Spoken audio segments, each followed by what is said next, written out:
Welcome to the Upshot, Multi-World Disc Golf's podcast about the latest in the disc golf world. I'm the editor, Charlie Eisenhood. Joining me is Josh Mansfield. And there is something very important that we need to talk about before we get to anything else, Josh. Top Gun 2 is in theaters. It has been for like 2.5 weeks. I mean, I understand. I forgot to bring it up before. I also just happened to see the movie this past weekend. So I figured, I know you've seen it. Yep. Do you feel that it delivered what you were hoping it would be?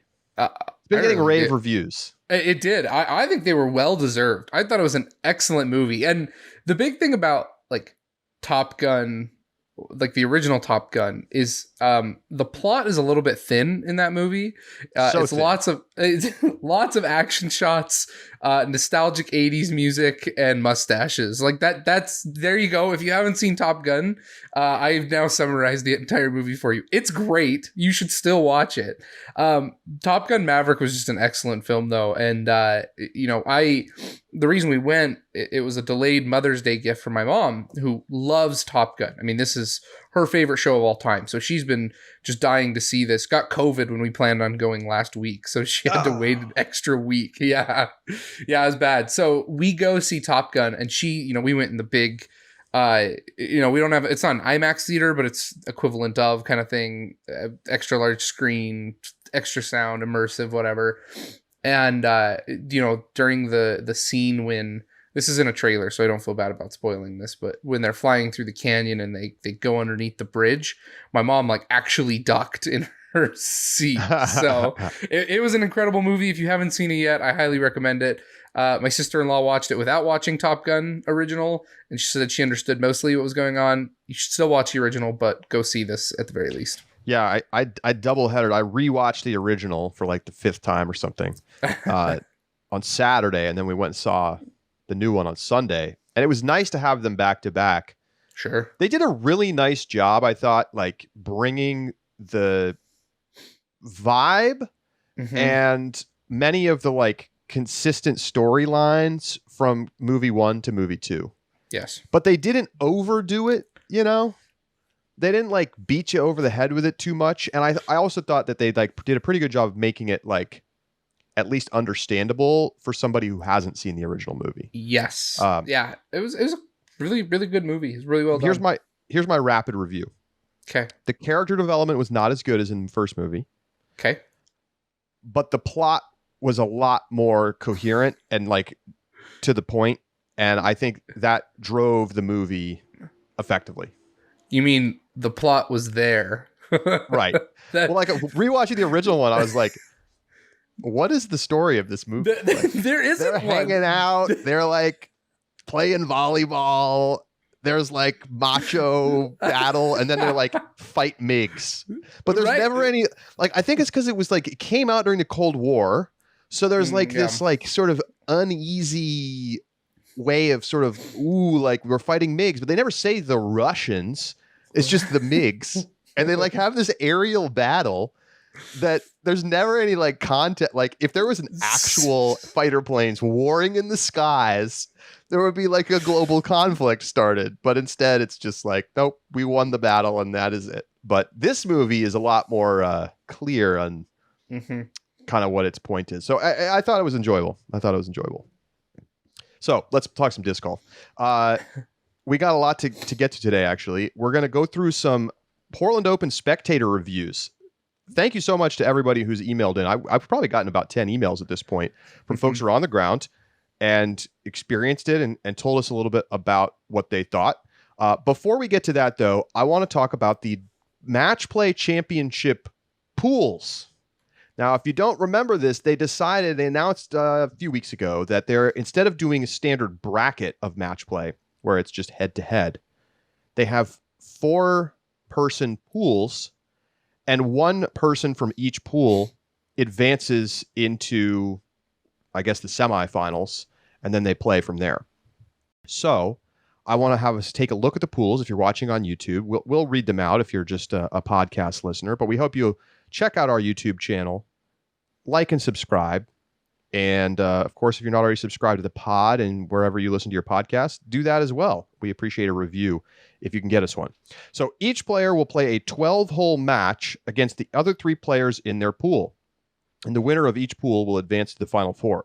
You get 3 points for a win and 1 point for a tie. Let's take a look at the FPO pools. So Pool A is Valerie Mondahano, Emily Beach, Maria Oliva, Vanessa Van Dyken. Pool B is Missy Gannon, Alexis Mondahano, Holland Handley, and Rebecca Cox. Pool C is Kat Murch, Owen Scoggins, Lisa Fakis, and Haley King. And Pool D is Ella Hansen, Sarah Hokum, Natalie Ryan, and Jennifer Allen. Wow. Pool D with some distance. Yeah. They're going to be bombing it at altitude. That's going to be awesome. Thoughts, Josh? What's your pool of death here? Pool C is definitely your pool of death, in my opinion. I don't think there's even a question about it.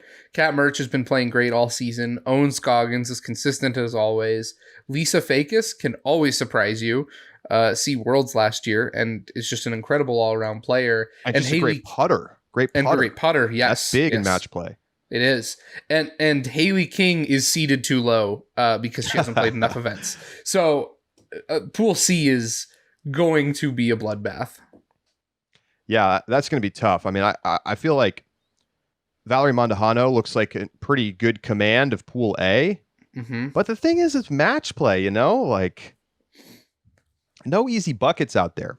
No. It's going to be a lot of golf, by the way, because they got to play 12 holes. That's 36 holes of golf just to get out of pools. Their pool, yeah. So it's going to be kind of a grinder. Obviously, Valerie Mondahano is the 1 seed. You can sort of understand what that means. It means no Paige, no Katrina, obviously no Kristen. She's over in Europe. Some big players opting out of this tournament. What do you make of that, Josh? Because like last year, we don't know what they're going to pay out this year, but last year the winner got 10 grand. I mean, that's a pretty nice payday even for the top players. Is it just still not enough? I think it's a combination of 2 things. So real quick though, shout out to Peter, who emailed us in and gave us tables of who dropped out of the Match Play Championship and reseeded everybody for us and showed us what that looks like. Makes it really nice and visually easy for us. So Paige, Katrina, and Kristen dropped out, as well as Jessica Weiss and Kona Panis. Jessica Weiss and Kona Panis are a little farther down the list. But those are our 5 FPO players who have withdrawn and are not going to be playing. I think 2 things. Number 1 is if you look at the names, 4 out of the 5 of those players have really big contract numbers and are already making lots of money. And so the $10,000 would not be as significant to them. As you mentioned, it is a big payday, but still not the largest by any means for that. Well, not as important for them. It's a great payday. This is just not where the top players make their money. Exactly. That's a great way to put it. There you go. And I love that it's in Colorado. I think as an Idaho person, I want the Rocky Mountain West to have an Elite Series stop.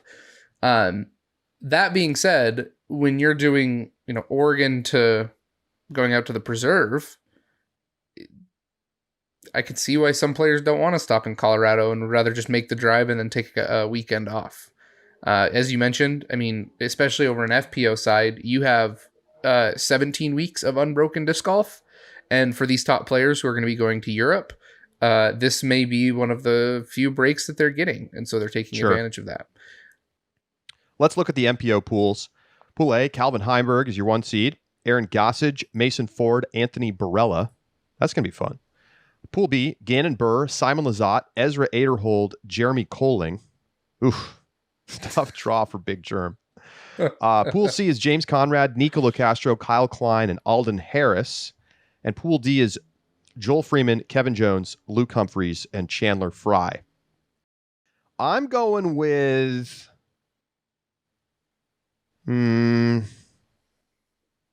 I think I'm going with Pool B as my pool of death, Josh.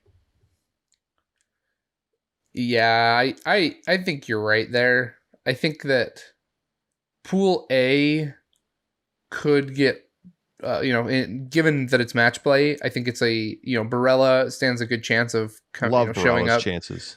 Yeah, and then you have Ford and Gossage. Gossage thrilled for the Colorado, right? And has to be considered a contender to win this pool, even over Calvin Heimberg, because of that. Exactly. And then you have the 1 seed. So I think Pool A makes a strong argument, but oh geez, Pool B is the way Simon's playing right now. I mean, you could argue that Simon, if he had started earlier in the season, would be higher up on this list and thus not in this pool. So the Gannon Simon is just a rough draw, and Ezra definitely could play well at the match play championship. Let's take a look at who is not playing. We know Ricky Wysocki is skipping everything until the preserve. Chris Dickerson not traveling right now. He's back home in Tennessee. Paul Macbeth skipping it. Drew Gibson won't be there. Matty O won't be there. Emerson Keith, Chris Clemens, Corey Ellis, Thomas Gilbert, and Casey White all declining invites. So there you go. A surprising number. Surprising number of players. It's one thing for like Paul and people who are dealing with injuries to not show up, but for some of those guys a little further down, I have to say I'm a little surprised. I think the most likely explanation is what you already alluded to. It's a detour to go to Colorado. You got to go pretty far south and then go all the way back up north to Minnesota. It's a lot of extra mileage. But, don't you get a guaranteed payday just for showing up to this thing? I would think that would be enticing to the players. We haven't heard the paydays, but that's what they did last time. I wonder if the players have heard the paydays. Oh, surely they've heard the paydays. I don't know. I hope you're right. So there you go. Match play championships. We'll talk more about it in our preview next week. So let us move on. Let's talk a little bit about the Portland Open Spectator experience. I mean, there are a lot of spectators at this tournament. I will be curious to hear whether they had more spectators than Waco, which is in my mind, that's the high point for the season so far in terms of spectator appearance, people there. I don't know that for sure, but on camera, it felt like that. Mm-hmm. And then, the rest of the Texas swing, kind of weak on the attendance front. Champions Cup, they didn't even let that many people in. So this, though, on the final day, the fairways were lined with people, and it was getting unruly. They couldn't keep track. People were walking around. And, one thing I have to say, players need to get used to having people moving around along the fairways when they're throwing their tee shots. It's one thing to expect people to be still and quiet while you're about to throw a putt. But when you're about to throw off the tee pad, why do you need it to be silent and have no one moving? It's a tee shot. Yeah. There were a couple points where players were getting annoyed because somebody was walking in the background, and it's like, you know what? Get used to it. There's going to be more people in the future. So that's just an aside. Josh, let's try to boil down some of these emails. What did we hear from people about their experience spectating at Portland Open? Yeah, these emails, we got a handful of, like you said, Charlie, we got probably close to a dozen emails from spectators. Thank you. Continue to send them all. We pulled a couple that had, and are going to summarize just 3 that I think were probably the longest and had the most details. But they really do comprise a lot of the thoughts that everyone else sent in as well. Steve made a couple of notes. Blue Lake didn't really have any food vendors, which is confirmed by other people. And people were kind of upset about the fact that, they showed up and then there's no food available. This is one I actually was kind of interested in. And, we talked about this a little bit with the Sean's. Steve mentions Bevel Brewing, about Val and Nate out there slinging beers themselves throughout the weekend. And that the beers were $7 for things like the Holy Shot IPA, Full Send Pale Ale, First Run American IPA, and open containers were seemingly allowed anywhere on the property. So I think that kind of answers logistical questions around alcohol and beer sales that we've had before at these tournaments that have to be, a revenue maker. Well, remember that Champions Cup, they didn't sell beer.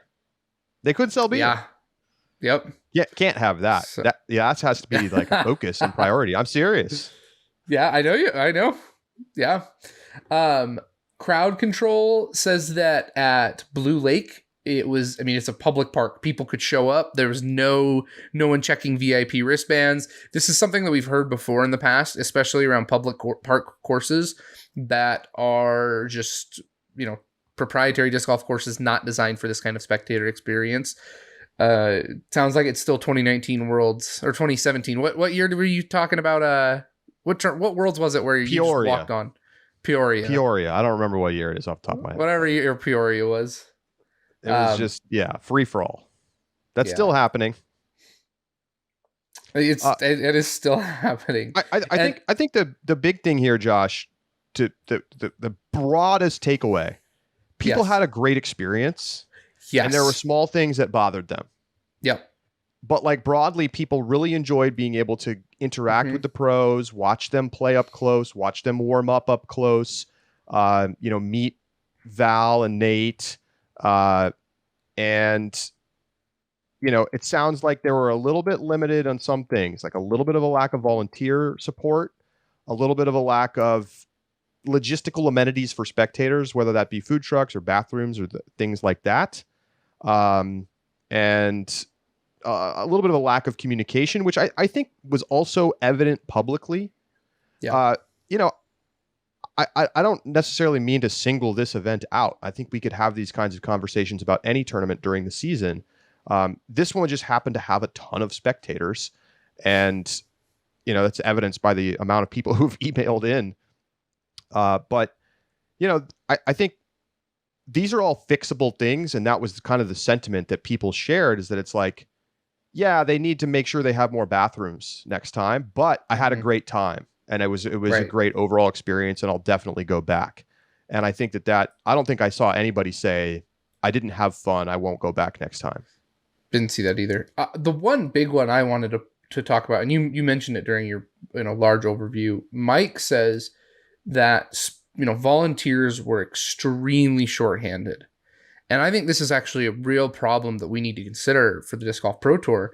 He says anyone who volunteers to work close to 12 hours for a tournament like this is a huge disc golf fan, but that's sort of the problem. Why not attend as a spectator instead, especially when the spectator experience is becoming a focal point?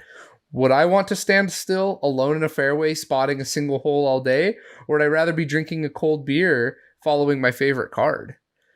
I think this is a really excellent point about the double-edged sword about building an amazing spectator experience that's available to anybody, and there are plenty and abundant passes. And even if you don't get to follow your favorite card, the general admission pass is still giving you, at OTB, a party island with vendors and food and beer, and it brings a really valid point. Yeah, because broadly, the volunteer base is the spectator fan base. Right.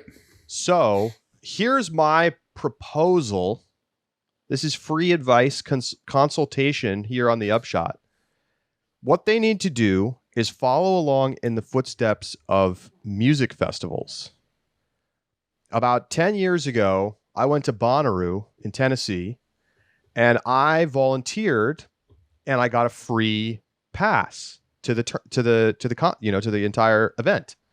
So I work now, I forget now how they distribute, like who does what. Like, I think it's a little bit random, and then maybe you can like select the kinds of things you'd like to do. My job was to tell people which garbage can to put their trash in: trash, recycling, compost. So I would sit from like 10 a.m. to about 4 p.m. That was my shift, telling people which trash can to put their trash in, which I was sitting in a chair in the shade. I'd go to the beer garden, fill my Nalgene with beer, and then just sit in the shade. There's a stage right over here. I'm watching. It was a great time. And then after 4 o'clock, I was able to leave and go and enjoy as a spectator, the rest of the time. And I got a free ticket. So now a music festival is quite a bit more expensive. So how do you do this for disc golf? I think you take a similar approach. You got to give people an incentive to do it.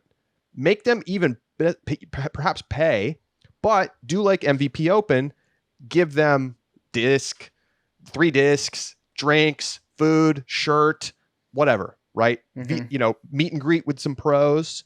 So make it a package on its own and then assign people shifts so that they can be a spectator the rest of the weekend, but they work some number of shifts. Maybe they work every day for half the round or whatever. But that's the way that you're going to solve this problem. You have to look at it as, how do we make this a spectator experience for the volunteers? Because you can't just ask people to show up and stand at the dog leg where they can't even see the basket or the tee and just stand there all day. Because you're sure, like, some people are willing to do that, but obviously not enough. And so you have to figure out, how do you create an incentive structure for people to want to be volunteers? Because I think it was clear that they were, there wasn't enough crowd control. Like it was like a little chaotic, and that's a good thing, right? It's chaotic because there were so many people there. Right. But I do think it points to, all right, how do we continue to step forward with the event logistics side of things? So I'll offer a second solution to this. All right. And this comes from a lot of the city events and fundraisers and other events that I've been a part of since I've been on city council. You oftentimes have corporate sponsors who will sponsor even smaller local events. We have one here, Lookout Credit Union, sponsors a ton of events, right? Credit unions especially. Some credit unions may not be, or other corporate sponsors may not be interested in ponying up tens of thousands of dollars for a professional disc golf tournament. But what I did see is that their corporate sponsorship was, pretty minimal, but instead they provided their staff as volunteers for an event for a day. They all got to wear their, Lookout Credit Union t-shirts, and they had all that merch, and they got a banner and a sign and, free advertising basically in exchange for having their staff come and work this event. I think that would be another possibility, is if you can find a sponsor who just has manpower and would be willing to send 20, 30 volunteers for a day, and in exchange get advertising rights at the tournament. And that's a great way to solve some weekday volunteer hours. Company sends their staff to basically on a vacation day to go work as volunteers at the disc golf tournament. Great idea. Love it. All right. So if you go to any disc golf tournaments this year, definitely let us know about how it went. Upshot at ultiworld.com. We're going to do more segments on this in the future. All right. We're going to take a break. When we come back, we're going inside the circle, and then we're going to talk a little Beaver State Fling coming up this weekend. We'll be right back.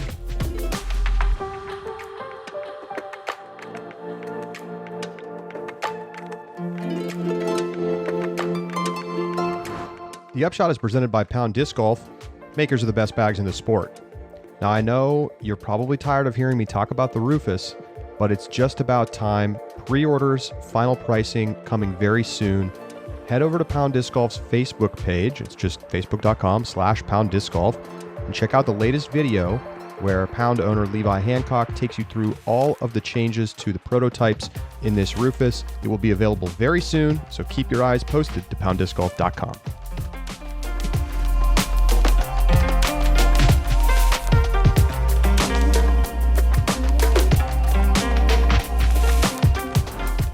Welcome back to the Upshot. It's time to go inside the circle. Josh, take it away.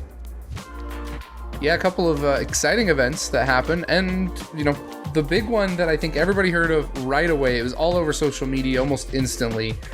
No respect for spoilers is what I'm hearing. I know there was a lot of frustration about it. Gavin Babcock hits the $10,000 ace pot on OTB skins at the Milo course. You got to watch the video. He's running around shirtless. Him and Nico are hugging. Can't blame the guy. I mean, just made a $10,000 payday on one shot. So it finally was hit. We've got someone taking home the purse, and what an exciting day for Gavin. Yeah, it's been a long time coming. People have been waiting for this. I mean, how long has it been since there's been an ace on OTB skins? I don't even know off the top of my head. But very cool. Nice to win thousands of dollars, in like essentially an exhibition little event. It's a very cool product that they put together. So go over to GK Pro's YouTube channel and check it out. Next up in the disc golf news, this is on the business side. Latitude 64, at least their parent company, has announced that private equity firms have bought a majority shares, the parent company being Mountain Village. So there's been, quite the business transaction. Charlie, you've got a little bit more news and a press release on this, don't you? Yeah, so there is a press release out, and I think the thing to understand about this is that we've seen Latitude 64 growing at an incredible clip.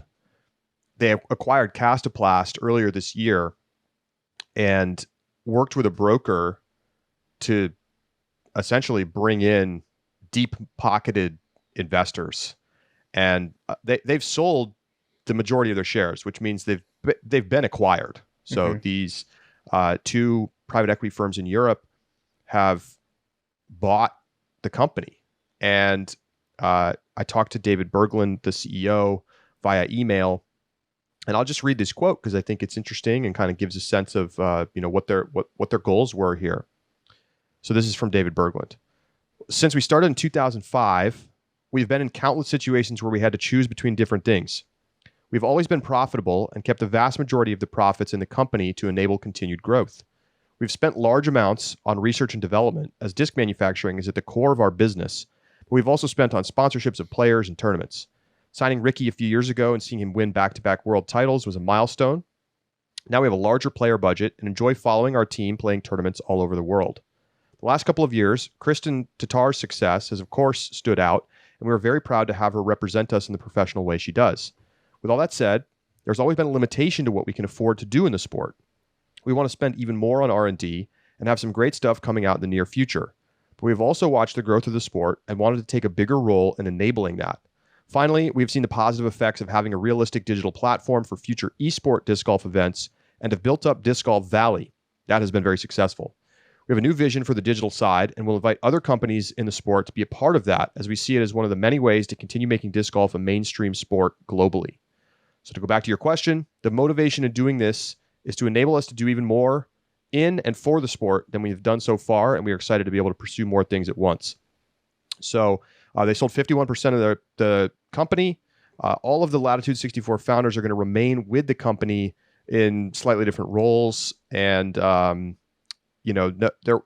financial details were shared either by the private equity firms or by Latitude 64. But suffice to say, there were multiple bidders for this. They actually turned down higher offers, David said, to work with companies that they felt aligned with them. And I think the biggest takeaway here is that, number one, Latitude 64 shareholders and owners and founders, they all just got a fat payday. They just got rich. They're probably multimillionaires, most of them now. It's hard to know exactly, this company's been doing probably 100 million in sales. I actually have some data on that. There's going to be an article about this soon. So I'll share that. But, you figure you sell half the company, you're probably selling for a couple 100 million. People got rich.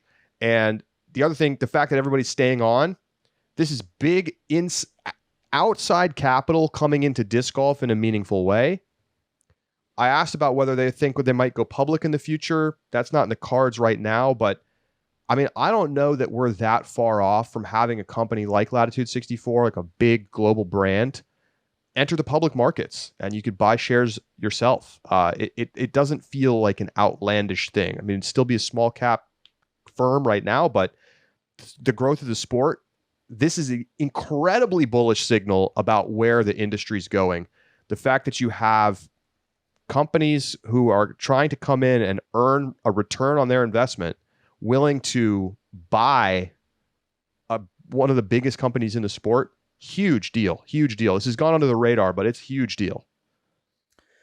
And I think you said it best. When you talk about Latitude 64, just watching over the past 2-3 years, it's felt like Latitude 64 is behaving like I don't want to say a real company, but not like, that's kind of how it feels, right? It's not just about this family. And I mean, Latitude 64 has been acquiring companies aggressively. They've been promoting and expanding their brand. And I've always felt like, we've been able to see discussions about financials and such that aren't necessarily available to American companies because they are European and are required to report some of those numbers under, being a part in the European Union.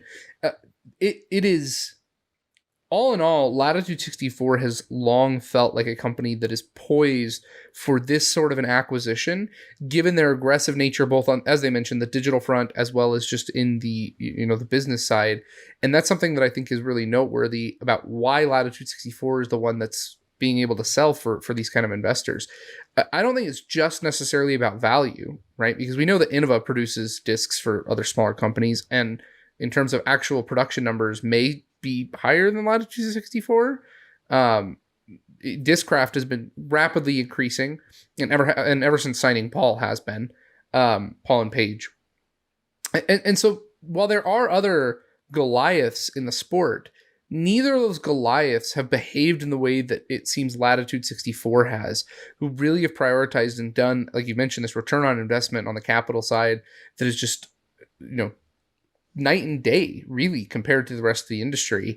And I think you're completely right that the, as you said with Latitude 64, the very bullish signals that they've shown in the industry and the fact that it's pushing us faster and faster to a publicly traded company means I think Latitude 64 is just the company to watch for next 5-10 years and what's going to happen. Yeah, I mean, strongest position in Europe easily. The venture capital firms coming in are Vendus Capital and Equip Capital, both European private equity firms that focus on small to medium-sized companies, particularly in the consumer goods space. Well, makes a lot of sense. Yeah. So fascinating story. We'll keep an eye on it, and we'll see what it brings in the future. And so I guess, does that do it for Inside the Circle, Josh? We got one more. Well, one more small note.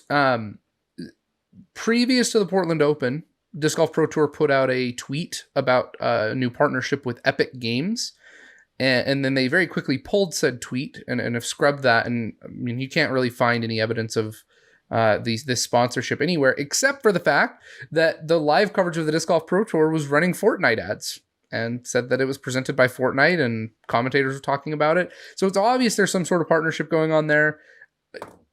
I feel like this is kind of a big deal to see these kind of outside sponsorships who are advertising. And I mean, obviously Fortnite ads look great. They're very professional. They're very well done. I don't know, professionally done. That might be the better way to put it.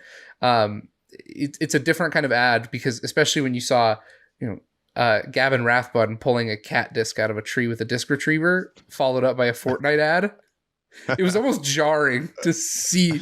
It's kind of like when your local ads come up while you're watching primetime football and you're like, wow, this is garbage. The Fortnite ads look great, but I mean, some sort of partnership obviously exists there just based on the fact that Fortnite got to promote on the Disc Golf Pro Tour. Yeah, it was kind of heavy promotion too. Like there's links in the YouTube, like on the page was like hashtag Fortnite, and there were obviously the ads in the broadcast, commentators talking about it. So yeah, unclear what the scope of this is because they pulled their original announcement about this.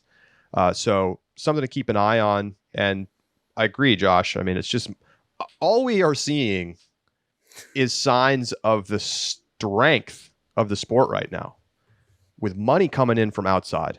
That is a big deal. So a theme for today's Inside the Circle. Let's talk a little Beaver State Fling. It's coming up this weekend on the Disc Golf Pro Tour Silver Series. This is a long-time national tour event, and it's been on a little bit of a hiatus. Didn't happen in 2020 because of COVID. Didn't happen in 2021 because of weather, I think. Other reasons. Well, there was some trees down, but then it was like they could have made it happen, I think, but then they didn't. There was COVID restrictions, though, in Oregon that persisted a really long time. So anyway, we're back for the first time since 2019. Eagle McMahon and Paige Pierce both winning in 2019. Eagle beating Sepapayu and Paige beating Katrina. Neither Eagle nor Paige will be in attendance to defend their title this weekend. But it is going to be perhaps the strongest field at a Silver Series all year. I had Evan over from Statmando take a look, and he said that right now, as the registration list stands, it is a slightly stronger field than Belton, which was kind of the high water mark.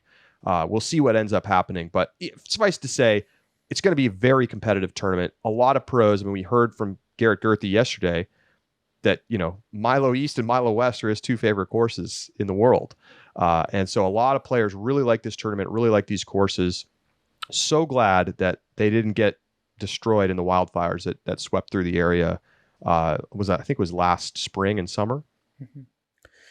Yeah, as you mentioned with Garrett Gerthy, tons and tons of players have said that this is their favorite course or in the top 5. Players love coming here. I think that kind of speaks to why the strength of the field. And what's really noteworthy to me, this is slightly stronger than Belton, and you're missing Ricky due to injury, Chris who didn't travel. There are plenty of players who are not here for a variety of reasons, and so it just shows you the depth of the fields, right? That even though you're missing those top players, that you still, except for Paige, really are running most of the top names on both divisions who are going to be competing at this tournament, who are available to play. Yeah, lots of 1030 plus guys on the MPO side. Paul, Calvin, Kyle Klein, Gannon Burr, Kevin Jones, the top rated players in attendance. James Conrad up there as well. On the women's side, Katrina Allen, Owen Scoggins, Valerie Mondahano, Sarah Hokum, and Jen Allen, your highest rated players. And so, look, I mean, this is just more beautiful Portland disc golf. And I mean, it's a little outside of Portland in Milo McIver State Park. Technically, this is called the Riverbend Disc Golf Course. Nobody calls it that. But yeah. Riverbend Disc Golf Course at Milo McIver State Park. But everybody calls it Milo. So here's a question. Before we make our picks, Josh. Okay. What is the future of this event? Because it's feeling a little awkward to me to have, as a Silver Series, okay, I get it, right? Elite and a Silver basically in the same city. Okay. But do we, Jeff Spring has said that they're trying to get this back as an Elite Series event. Mm-hmm. I think that's great. The Milo courses should be on tour. I've said this time and time again. The question is, are you really going to have Portland Open and Beaver State Fling, both Elite Series, both happening in Portland on back-to-back weekends? I don't know that makes sense to me. Yeah, I don't think it does either. Especially when, number one, I think that Seattle, I don't know courses in Seattle very well, but I think Seattle is another hub that could easily be, accommodate and be a good Disc Golf Pro Tour destination. The big part about it, though, is if Milo truly wants to be another Disc Golf Pro Tour event, having both events does not make sense spectator-wise. You are drawing from the same pool in a world where spectator revenue is increasingly more important for player payouts and in tournament prioritization. You can't combine the two. You're dipping into the same pool of limited spectators, not to mention volunteers that are just going to make it difficult in order to run those two successful Pro Tour events. I don't think it should have both. I really don't. And makes it a tough discussion about what you do with these courses moving forward then. Yeah, and it's interesting because the Disc Golf Pro Tour owns and operates the Portland Open. Mm-hmm. And then the Beaver State Fling is, run by longtime TDs. So I don't know. This is an awkward thing. I think the obvious thing to do is to have Glendoveer and the Milo courses 2 and 2, and you can call it Portland Open, you can call it Beaver State Fling. I don't care what you call it. Beaver State Fling is a way cooler name than Portland Open, but whatever. So a Glass Blown Open was a way cooler name than DDO, and that didn't stop Dynamic Disc from changing the name. Well, but Charlie, you got to remember though, this is Discraft presents the 2022 Beaver State Fling, sponsored by Resistance Discs. Oh God! Stop this, tournaments. You get one title sponsor in your name. One. Not 2, not 3. There's some that are like Innova presents the Throw Down the Mountain. I'm using that randomly. Yeah, presented by or sponsored by State Farm, powered by, Grip Kawasaki. Yeah. Like, stop it. God. 2 rounds at Milo, 2 rounds at Glendoveer. They got the cell signal at Milo, right? There's going to be live coverage on Sunday this weekend. So what's stopping that? I mean, I think the fact that you have different ownership of the events is what's stopping it. But maybe they cycle them every other year kind of deal. I just don't know that I think I don't think we're there yet for multiple top tier tournaments happening in the same city at basically the same time of year, because that's how you'd have to do it because of the flow of the tour. I don't think it makes sense. I will say, I want you to know what you've just advocated for, Charlie. You just advocated for an LVC schedule, because you have 2 courses at Milo they have to do. They've got East and West. So unless you only play East, right? For example, and here's actually, I think, the natural solution. MPO plays Milo East, FPO plays Milo West. And then every year they get to swap, right? I think that's fine. Tee times, you can send the early tee times out without it. You just honestly plan the broadcasts so that FPO stops and MPO starts. You send cards out without any concern in terms of running into, doubling up the divisions. And then just every year you swap which division gets to play which course. I think that's a solution. But yeah, you can't do Milo East, Glendoveer, Milo West, Glendoveer. Pros will I agree. Right in the streets. I agree. Well, we'll see what happens. Yeah. I think, Glendoveer proved to be worthy of being on tour. Blue Lake needs work if it's going to return. That's why I think Milo makes sense. Yeah. But we'll see what happens. I'm excited for this weekend. I think a lot of pros are super excited. I think we're going to see some great disc golf. Philo through the Albatross here. The Philobatross. Go watch it again right now. Pause this. Go watch it. It's so great. And let's make our picks. Okay. Josh, who you got? I'm going to start over an FPO. I am taking Katrina Allen. Understandable. Yeah. Look, I made the page pick last week. It didn't work. I went spicy at OTB. It also didn't work. I'm taking the highest rated player. I'm going safe. She's had good results here in the past. And you know what? Look, Silver Series picks where you just have to pick the winner. It feels like I'm blindfolded and we're spinning the dartboard. Like it is so hard to pick a winner, especially in a field this strong. So I'm just going to take who the Vegas odds makers would probably give the best odds and be done with it. I mean, I think Katrina has like a 60% chance of winning this weekend. It's like way higher than typical. I mean, she's way outperformed other people at this course in the past. I'm not taking Katrina though. I'm taking Owen Scoggins. One of the highest rated players, playing great right now. True. Has been dialed in, and I think has a really good chance to go out there, throw those overstable lines, and come away with the win. I got a sneaky feeling this week. And it would be super awesome for Owen to get a tournament. I don't think we've seen her win a tournament on tour, silver or elite, maybe ever. But yeah, she's come close. A lot of top threes. Does she not have a Silver Series win? I don't think so. She might not. I'll look it up while you make your MPO pick. All right. My MPO pick, I'm going to take Gannon Burr again. I mean, I had him on the podium last week. He fell one place short. But I'll be 100% honest with you. If Simon was playing this weekend, I'd pick Simon again. He's not there this weekend though, so I'm going to take Gannon. Courses. I mean, he's got such a complete game, and Milo is. I mean, it's players' favorite because I think it's very fair. I mean, it's a wooded course, but it's fair. It's got good fairways, and it rewards a variety of skill sets. Paul Macbeth's hot or cold. Calvin Heimberg been playing good, not great, and Kyle Klein has not had a good season, so that leaves Gannon Burr next up. So that's who I'm taking. I know you're probably okay. I'm wrong. Owen won the challenge at Goat Hill in 2020. Yeah. Okay. Which was a silver. for whatever reason, I just don't really remember that. Maybe because it was right when they were just resuming the tour during COVID. And like, did it even exist as a Silver Series that year? I mean, it's listed as it, so it must have. Goat Hill used to be a Silver Series, but I mean, remember? Oh, I know that. Yeah, we talked. But I just don't remember them like restarting the tour with a Silver Series, if that makes sense.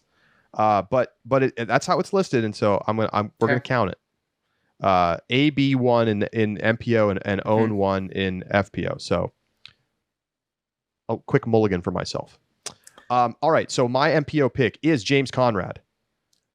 James finished up in the top 10 here in 2019, and I don't know. There's something about, again, I just got the Spidey sense this week.